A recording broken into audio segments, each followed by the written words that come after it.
ಸಾವು ಬರ್ತಾ ಇದೆ, ಎಂತೆಂತ ಪುಣ್ಯಾತ್ಮರ್ಗ ಸಾವು ಬರ್ತಾ ಇದೆ, ನಿನಗ್ ಬರ್ತಾ ಇಲ್ವಲ್ಲ? ಏನೇ ನಿನ್ ಗೋಳು? ಜಸ್ಟ್ ಮಿಸ್ ಫಿಟ್ಟಿಂಗ್ ಇಡ್ತಾ ಇದ್ದೆ, ಎಲ್ಲ ಬಂದ್ ಹಾಳು ಮಾಡ್ಬಿಟ್ಟಲ್ಲಿ. ಏನೇ ಬಂದಿರೋದ್ ಫಿಟ್ಟಿಂಗ್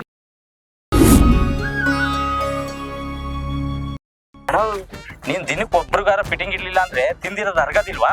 ಲೇ, ಇದ್ ನನ್ ತಪ್ಪಲ್ಲ ಕಣ್ಲ. ತಲಾ ಅಂತ ನಮ್ಮ ವಂಶಕ್ಕೆ ಬಂದಿರೋ ಪ್ರತಿಭೆ ಇದು. ನಮ್ ವಂಶನೇ ಫಿಟ್ಟಿಂಗ್ ವಂಶ ಕಣ್ಲ. ಯಾರೇ ಕೂಗಾಡಲಿ, ಊರೇ ಹೋರಾಡಲಿ, ಎಮ್ಮೆ ನಿನಗೆ ಸಾಟಿ ಇಲ್ಲ. ಅರವೈ ಬಂದ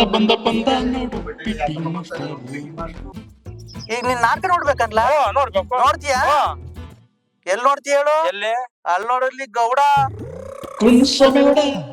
ಲೇ ಕುಂಟ ಕುತ್ಕೆ ಪಟ್ಕೆ ಇಟ್ ಮಾತಾಡಿಸ್ತೀಯ, ನಿನ್ಗೆ ಬುದ್ಧಿ ಬೇಡವಾ?